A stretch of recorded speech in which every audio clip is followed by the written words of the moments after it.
नमस्ते बच्चों। आज हम 5वां पाठ परिसर 1 में घर घर में पानी इस पाठ के बारे में पढ़ेंगे।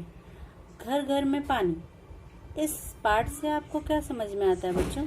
इस पाठ का नाम ऐसा क्यों है, जरा सोच के बताइए। घर में हम किन किन कामों के लिए पानी की आवश्यकता होती है, जरा बताइए। Very good. ब्रश करने के लिए, नहाने के लिए, पौधों में पानी डालने के लिए, खाना बनाने के लिए और घर की साफ सफाई के लिए भी हमें पानी की आवश्यकता होती है। कपड़े धोने के लिए, पानी पीने के लिए, सारी चीज़ों में हमें पानी की आवश्यकता है। यानी सुबह से शाम हम पानी के बिना नहीं रह सकते। अब इन पानी की आपूर्ति के लिए हम घरों में किन साधनों का इस्तेमाल करते हैं, देखिए। इस चित्र के अंतर्गत मैंने यहाँ पे दिखाया है कि किन किन साधनों में हम अपने पानी का संचयन करते हैं। अभी वर्तमान समय में कौन कौन से साधन हैं इनमें से जिसका हम इस्तेमाल करते हैं, देखिए। इसमें फिल्टर, स्मार्ट की टंकी और स्टील की टंकी, ये ऐसे बर्तन हैं जो हम वर्तमान समय में इस्तेमाल कर रहे हैं। अब पानी के अंदर टोटी और ढक्कन लगे होते हैं। इसका क्या लाभ होता है? इससे ये लाभ होता है कि इसके द्वारा हम पानी को स्वच्छ रख सकते हैं। ढक्कन लगाने से पानी में किसी तरह की गंदगी नहीं जाएगी, वो बिल्कुल साफ रहेगा। और टोटी रखने से बार बार उसमें हाथ डालने की आवश्यकता नहीं पड़ती, जिससे कि पानी स्वच्छ रहता है। ठीक है बच्चों, हमें पानी को निरंतर आवश्यकता पड़ती है, इसीलिए हमें चाहिए कि हम पानी जितना मिलता है उसका संचय करें और उसकी बर्बादी न करें। अब बर्तन कौन कौन से प्रकार के हम इस्तेमाल करते हैं? बहुत पहले से ही पानी के संचयन के लिए पीतल, तांबे के हंडों, कलसों, मिट्टी से बने घड़ों का दैनिक जीवन में उपयोग किया जाता है। इसके अतिरिक्त घर घर में हौज, टंकियां भी बनाई जाती है, परंतु वर्तमान समय में पानी के संचयन के लिए ज़्यादातर इस्पात और प्लास्टिक के बर्तनों का उपयोग किया जाता है। अब पीने के लिए क्या सावधानी रखनी चाहिए? पीने के पानी के लिए कौन सी सावधानियां रखनी चाहिए? पीने के पानी के लिए हानिकारक होना बहुत आवश्यक है। हमें दूषित पानी पीना नहीं चाहिए। यदि हम दूषित पानी पिएंगे तो हमें रोग होने की संभावना बढ़ जाती है। इसीलिए पीने के पानी और भोजन बनाने का पानी का संचयन करते समय सावधानी रखनी विशेष आवश्यक है। पीने के पानी और भोजन बनाने में उपयोगी पानी के बर्तनों को हमें ढक के रखना चाहिए। ऐसे करने से पानी में धूल, मिट्टी और कचरा इत्यादि नहीं गिरता। बर्तन में हाथ धो कर पानी नहीं निकालना चाहिए। हाथों में लगी गंदगी पानी से बहुत बच जाता है, इसीलिए उन्हें ढक के रखना चाहिए। क्या तुम जानते हो, पानी बासी नहीं होता। घर में पिछले दिन भर के रखा हुआ पानी कुछ लोग अगले दिन फेंक देते हैं। ऐसा करना गलत है, क्योंकि पानी कभी भी बासी नहीं होता। ऐसा समझना ही गलत है। पानी फेंकने के अर्थ है अच्छे पे पानी को व्यर्थ करना। पानी गंदा हो या अच्छा, वो हमेशा हमारे काम ही आता है। गंदा पानी भी हमारे दूसरे कामों में आ सकता है। अब थोड़ा सोचो, पानी भरने के लिए इस्पात और प्लास्टिक के बर्तनों का अधिक क्यों पसंद किया जाता है? ऐसा इसलिए क्योंकि इस्पात और प्लास्टिक का पानी बहुत ही हल्के होते हैं और टिकाऊ होते हैं, और इन्हें साफ करना भी बहुत ही आसान होता है। इसीलिए इन बर्तनों का उपयोग अधिक पसंद किया जाता है। अब आगे आपको एक प्रयोग करके दिया हुआ है। देखिए, एक प्रयोग करना है आपको अपने घर पे, अगर संभव हो तो करिएगा। एक प्लास्टिक का आपको बर्तन लेना है और उस बर्तन पे आपको पानी भरना है, और उसके नीचे की तरफ निचले भाग में 4 छिद्र बनाने हैं, और इन छिद्रों में आपको एक रिफिल लगानी है। खाली रिफिल होती है ना, वैसे। अब उस बोतल में अच्छी तरीके से पानी भर देना है। अब आपको क्या नजर आएगा कि उन चारों छिद्रों में, अब आगे क्या होगा, उन चारों छिद्रों से जो पानी है वो बाहर आएगा। इससे क्या स्पष्ट होता है कि नली की सहायता से हम एक ही स्थान से जमे हुए पानी को अलग अलग विभिन्न स्थानों पे वितरित कर सकते हैं। इसी तरीके से मकानों, बड़ी इमारतों और छतों पर सीमेंट और प्लास्टिक की बड़ी बड़ी टंकियों में बिठाई जाती है और नलों की सहायता से इन टंकियों का पानी उस मकान या इमारत या स्नानघर, रसोई इत्यादि तक पहुंचाया जाता है। नलों में टोटियां लगी होती हैं, जिससे जितना पानी चाहिए उतना लेने के बाद टोटी बंद कर देंगे और बर्बाद नहीं होती। ऐसी व्यवस्था करने पर हम इमारत की एक ही टंकी से एक साथ कई स्थानों पे पानी छोड़ सकते हैं। अब देखिए, बताओ तो, घर का प्रत्येक व्यक्ति अपना अपना भोजन स्वयं बनाए, ऐसा नियम हो तो क्या होगा? कौन सी अड़चने आएंगी? सोचिए जरा। पहले तो अपना भोजन अगर प्रत्येक व्यक्ति बनाने लगेगा तो ईंधन अधिक लगेगा, अधिक समय लगेगा और परिश्रम भी अधिक होगा और इसके साथ भोजन की बर्बादी होगी और रसोई में बार बार आने जाने से गंदगी बढ़ेगी वहाँ की। लेकिन आपको पता है, इससे कुछ फायदे भी हो सकते हैं। अब कौन से लाभ होंगे? लाभ ये हो सकते हैं कि अलग अलग व्यक्ति अगर अपना भोजन बनाएगा तो इससे मेहनत कम लगेगी और लोगों एक ही को सबके लिए मेहनत करना नहीं पड़ेगा और इसके साथ साथ परिश्रम के मूल्य को समझेंगे। अब अगला देखते हैं। यदि प्रतिदिन आवश्यक पानी परिवार वालों को लाना पड़े नदी से तो क्या अड़चन आएंगी? अगर उन्हें पानी लाना पड़े तो अड़चन ये आएगी कि उन्हें बार बार पानी के लिए जाना आना पड़ेगा, जिससे कि उनका आधा ध्यान वहाँ पे जाएगा और समय भी व्यर्थ होगा। और लाभ क्या होगा? अगर वो पानी लाएंगे तो उन्हें पता चलेगा कि पानी लाने में कितनी मेहनत लगती है। वो परिश्रम का श्रम समझेंगे और पानी का भी इस्तेमाल कम करेंगे, उसकी बचत करेंगे। तो नदी से पानी लाने में अड़चनों के साथ साथ लाभ भी प्राप्त होगा। अब देखते हैं गांव में पानी की आपूर्ति कैसे करते हैं। तालाब, नदियां, बांध आदि स्रोत होते हैं गांव में, जिससे उन्हें पानी मिलता है। लेकिन फिर भी शुद्ध पानी के लिए उन्हें बहुत दूर दूर जाना पड़ता है। गांव में व्यवस्था बच्चों अधिक नहीं होती।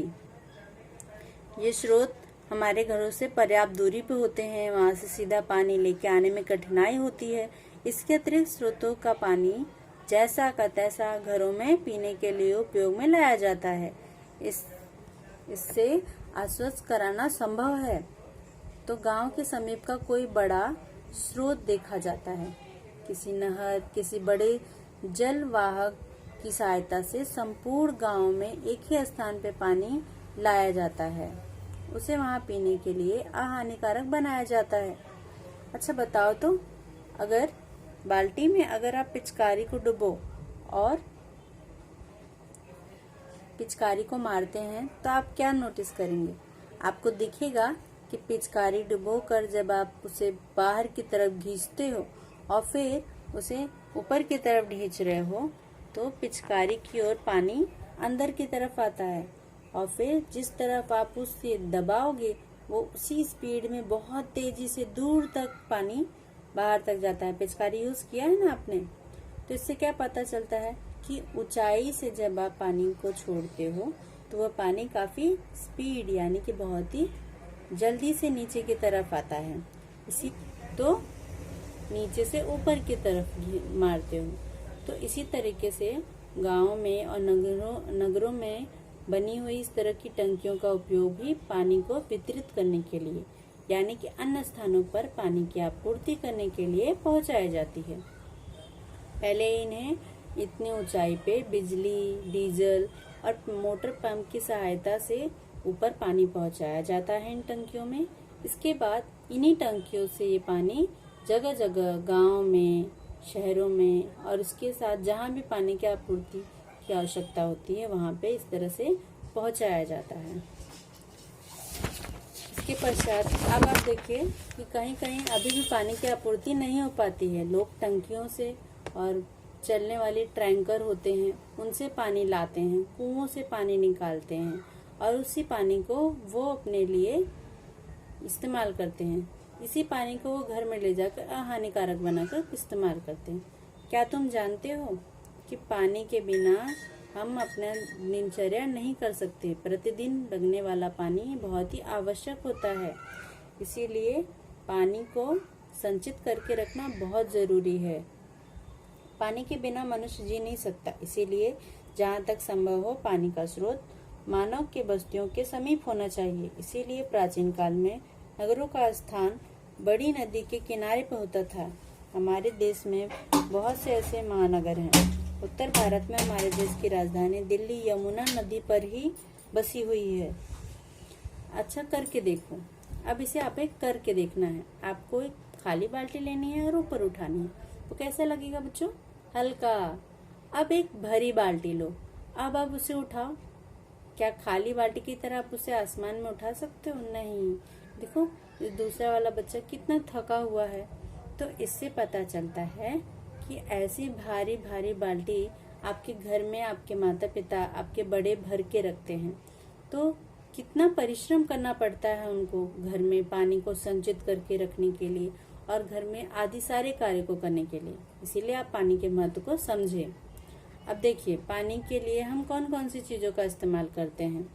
यहाँ पे देखिए मोटर है नीचे, जिससे हम इसकी सहायता से हम नीचे के पानी को बड़ी आसानी से निकाल देते हैं। हैंडपंप देखिए, हैंडपंप तो गांव में अक्सर आपने देखा होगा, यहाँ पे भी अभी बहुत जगह पे आपको दूर दूर नजर आ जाते हैं। ये पानी से हम नीचे से जो जमीन के अंदर जो पानी होता है वो निकाल कर इस्तेमाल करते हैं। और इसके पश्चात कुछ ऐसी बस्तियां और नगर होते हैं जहाँ पे पानी पहुंचाई नहीं जा सकती, वहाँ पे टैंकर जाते हैं। टैंकर वहाँ जाता है और वहाँ के लोग उस टैंकर से ही पानी लेकर अपने रोज की व्यवस्थाओं को सुनिश्चित करते हैं, यानी कि पानी का उपयोग करते हैं। तो ऊंची टंकियों में पानी का इस्तेमाल होता है। नलकूप से निकालने वाले यंत्र से पानी का इस्तेमाल किया जाता है। बस्ती पे पानी पहुंचाने के लिए टैंकर का इस्तेमाल होता है। जल का शुद्धिकरण किया जाता है और इस जल शुद्धिकरण के अंतर्गत यंत्रों को चलाने के लिए बिजली, डीजल जैसे ईंधनों का उपयोग किया जाता है। इसके लिए बहुत सारा खर्चा लगता है, बहुत अधिक खर्चा करना पड़ता है। इसीलिए स्वच्छ पानी एक मूल्यवान पदार्थ बन जाता है। हम जिस प्रकार मूल्यवान वस्तुओं को सहेज के रखते हैं ना बच्चों, उसी तरीके से हमें पानी को भी बहुत सोच समझ के खर्च करना चाहिए। भरकर रखा हुआ नल का पानी व्यर्थ नहीं करना चाहिए, खराब भी नहीं करना चाहिए। जो पानी हमारे इस्तेमाल में नहीं आता, हमें उसे फूल और पौधों को दे देना चाहिए, न कि उन्हें व्यर्थ में गिराना चाहिए। मुंह धोने के लिए लिया गया पानी बच जाए तो उसे फेंकना नहीं चाहिए, बल्कि उसे बर्तन धोने, कपड़े धोने में इस्तेमाल किया जा सकता है। प्रतिदिन सुबह और रात में दांतों को स्वच्छ करने के लिए नल का पानी बहता देते हो या बीच बीच में बंद करते हो? बिल्कुल, उसे प्रतिदिन ऐसे ही हमें पानी का बचत करके चलना चाहिए। ऐसे ही पानी को व्यर्थ में नहीं जाने देना चाहिए। अब चलिए देखते हैं हमने क्या सीखा। हमें पानी का निरंतर उपयोग करना पड़ता है, इसीलिए घर में पानी का संचयन करते हैं। पानी का संचयन करने वाले बर्तनों को ढककर टोटी हो तो पानी स्वच्छ बना रहता है और उसका उपयोग करना सुविधाजनक होता है। पीने का पानी अहानिकारक न होने पर रोग हो सकते हैं, इसीलिए पीने के पानी को विशेष ध्यान रखना चाहिए। बड़े गांवों और महानगरों में जल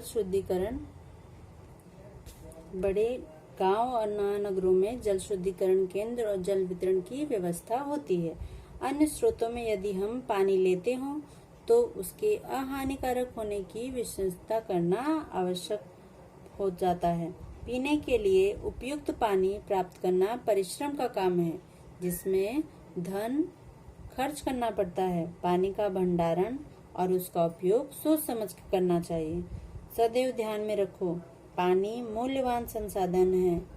बच्चों, पानी एक मूल्यवान पदार्थ है, इसीलिए हमें सदैव चाहिए कि हम उतना ही पानी इस्तेमाल करें जितना हमारे लिए आवश्यक है। इसका पानी एक अमूल्य वस्तु है, बिना पानी के जीवन संभव नहीं है। इसीलिए आवश्यक है कि आप इसके महत्व को समझें और पानी का संचय करें। बच्चों, जितना हो सके उतना ही पानी इस्तेमाल करें। अपने माता पिता के परिश्रम को समझें और उनका योगदान दें। अब मुझे उम्मीद है कि आप पानी को बहुत ही समझ कर इस्तेमाल करेंगे और पानी का अनुपयोग नहीं करेंगे। जितना आवश्यक है उतना ही पानी इस्तेमाल करना चाहिए। ठीक है बच्चों, ताकि आजीवन हम इसका इस्तेमाल कर सकें। धन्यवाद।